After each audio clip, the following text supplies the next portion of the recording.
Olá, gente, tudo bem com vocês? Sejam todos muito bem-vindos, então, ao nosso segundo vídeo, né? No vídeo anterior, então, a gente estava falando aí um pouquinho dessa nova visão, da qual a consciência está envolvida, né? E essa nova visão que afirma, né, que a consciência é quem faz escolhas. E aí surgiu aquela questão, né? O que é, então, essa consciência, né? A gente sabe que tem um observador envolvido, né? Mas e aí? É a consciência individual do observador que faz o colapso? O que é essa consciência, né?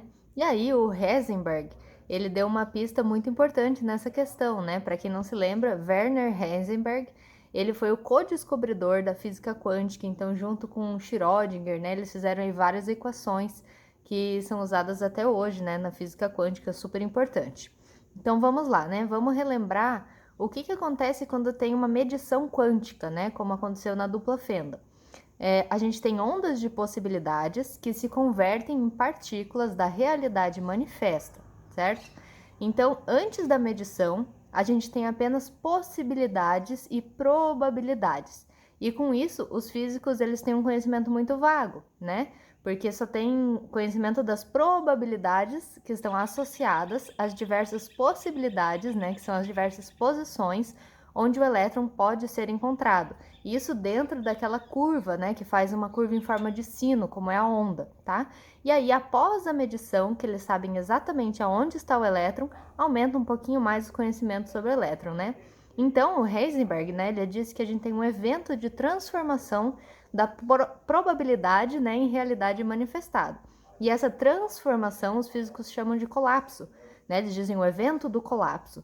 Isso porque, inicialmente, eles pensavam que as ondas elas se colapsavam em partículas, né? A hora que eles mediam, como se aquela onda toda que estava espalhada entrasse em colapso e apresentava apenas um local para estar, né, na partícula. Então essa palavra colapso foi adotada. Segundo Amit Goswami, não é bem assim que acontece. O colapso não existe, tá? Porque no espaço-tempo a gente só tem então fora do espaço-tempo, né, a gente só tem as potencialidades, né? Então, fora do domínio aí do espaço-tempo, né, não tem como pensar numa onda de potencialidade dentro do espaço-tempo, né? Então, não existe essa coisa de colapso da onda, né? Nada está entrando em colapso, apenas está mostrando a faceta partícula quando ela é medida, né? Porque a gente escolhe, então, ver no local, né? Não no não local. E aí algumas palavras acabaram pegando e esse colapso ficou, né? E é muito usado, muitos físicos usam ainda essa palavra, né? E isso quer dizer só a mudança, a transformação, é uma visão de mundo diferente, né? Ou você vê pela visão não local, ou você vê pela visão local. Independente da palavra, né? São ondas de possibilidades que se transformaram em partículas da realidade manifesta, né? Ao fazer essa medição. E aí, se unir isso, né, a ideia de que a nossa consciência, quem está fazendo escolhas, tem um cenário completo, né? E aí, von Neumann, ele foi o primeiro, então, a introduzir essa ideia, né, de...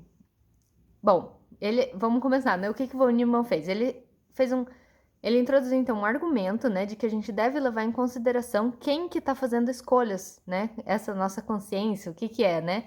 E a nossa consciência é algo muito especial para todo mundo, né? Não é matéria. E aí o von Neumann falou assim, pense na imagem que a gente tem das partículas elementares que formam um contador de Geiger, que formam o cérebro do observador, né? Então, é as mesmas partículas, né? Então, assim, como que a gente imagina que é a constituição de um contador de Geiger, né? Para quem não sabe, aí o contador de Geiger, ele é um instrumento usado então para observar o elétron, né? E por que a gente precisa dele? Porque os elétrons são muito pequenininhos, né? Então a gente realmente não consegue ver isso a olho nu. A gente precisa do contador de Geiger, né? Para medir isso, né? Para conseguir ampliar, digamos assim. Então, esse aparato intermediário, né, o contador de Geiger, foi usado na dupla fenda e é muito utilizado, né? E como que ele é feito? Bom, todos os objetos são feitos de moléculas, inclusive o contador de Geiger, né? E os físicos dizem assim, né, que tem as partículas elementares, que são os objetos mais básicos da existência, né? E todas as coisas são formadas a partir dessas partículas elementares, né?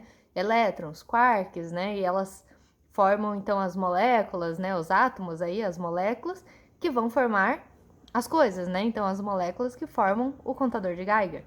E aí, E aí sabemos, então, né, que a nossa observação é que causa o colapso do objeto, né? Então, fazendo que a potencialidade se revele, então, em realidade manifestada. E aí, se você está pensando que é o contador de Geiger que está fazendo a medição, o von Neumann disse que não é, né, que você está errado. Por quê? O contador de Geiger, ele é formado por partículas elementares que formam os átomos, que formam as moléculas, né? E tudo isso, então, ele é um objeto quântico, né? Então, sem dúvida aí, a gente pode ver os efeitos quânticos, né? Os efeitos de onda, de deflexão, de espelhamento, né? Então, todos os objetos, eles são quânticos, tá? Então, todos eles exibem, né, uma dualidade onda-partícula. Portanto, o contador de Geiger, que é um objeto quântico, né? Como que ele pode não ser quântico? Então, a gente tem que tratar, né, todos os objetos como feitos de ondas de possibilidades também. Então, ele também é considerado uma possibilidade. E aí, von Neumann disse assim, né? O contador de Geiger, que também é uma possibilidade, como que ele pode estar interagindo, né? Então, assim, o contador de Geiger, junto com o elétron, forma uma possibilidade observando a possibilidade, ou uma possibilidade medindo a possibilidade, né? Então, isso não pode criar uma realidade manifesta. A possibilidade não pode criar a realidade. E aí os físicos introduziram a ideia do observador, né? Porque alguma coisa está criando, né?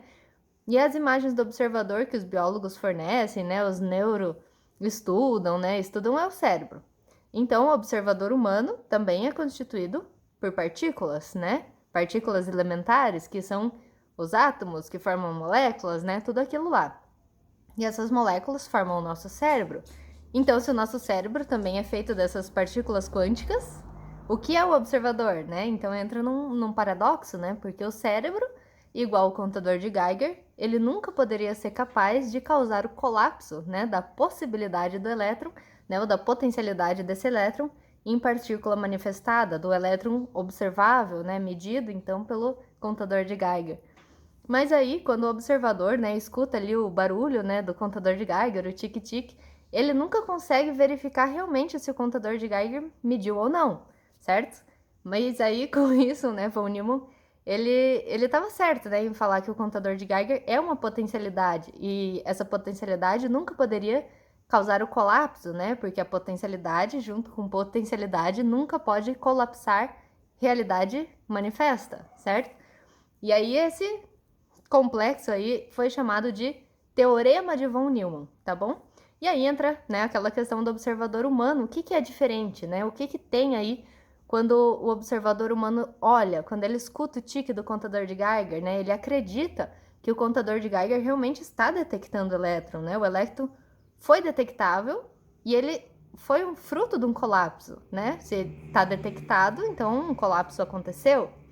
E aí, qual é a diferença, né, entre o ser humano, o cérebro, né, o contador de Geiger, e o ser humano, né? Por que esse colapso existiu? E aí, von Neumann, ele concluiu, a partir disso tudo, que o ser humano tem sim algo a mais, né? Algo que não é material, um atributo não local, um atributo não material.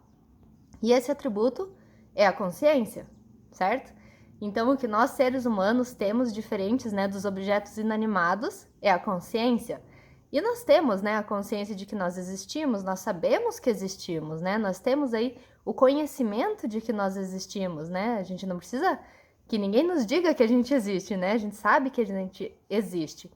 E aí, segundo a definição da palavra consciência, tá? Ela provém de palavras latinas com ou cum, que significa com, e sire, né, que significa conhecer. Então, a palavra, né, consciência, quer dizer o quê? Veículo de conhecimento, tá bom? E com a consciência, a gente ganha conhecimento, né? A consciência é que atua na transformação da potencialidade em realidade manifestada.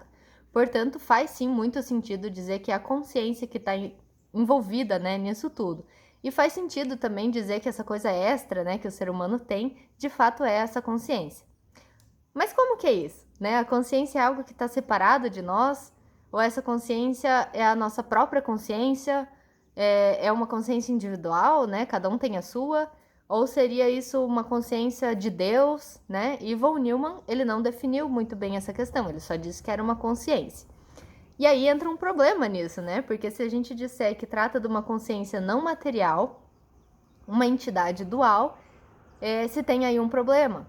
Por que que se tem um problema, né? Porque se essa consciência é não material e ela está interagindo com coisas materiais, como pode que uma entidade não local, não material, né, chamada consciência, interage com algo material, né? Porque se é não material e ele não tem nada em comum com a matéria, então ele não pode interagir com a matéria sem ter um mediador, né?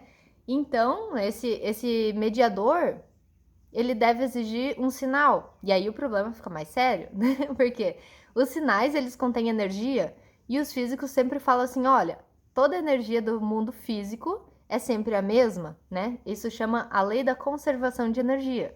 Então a energia do mundo físico, ela se mantém a mesma em qualquer transação. A energia do mundo físico nunca muda, né? Eles falam que a energia nunca sai do mundo físico e a energia nunca chega ao mundo físico, vinda de outro lugar, né? Então, na verdade, essa lei aí, ela tá dizendo que essa interação, ela não pode acontecer, né, com qualquer sinal que contenha energia.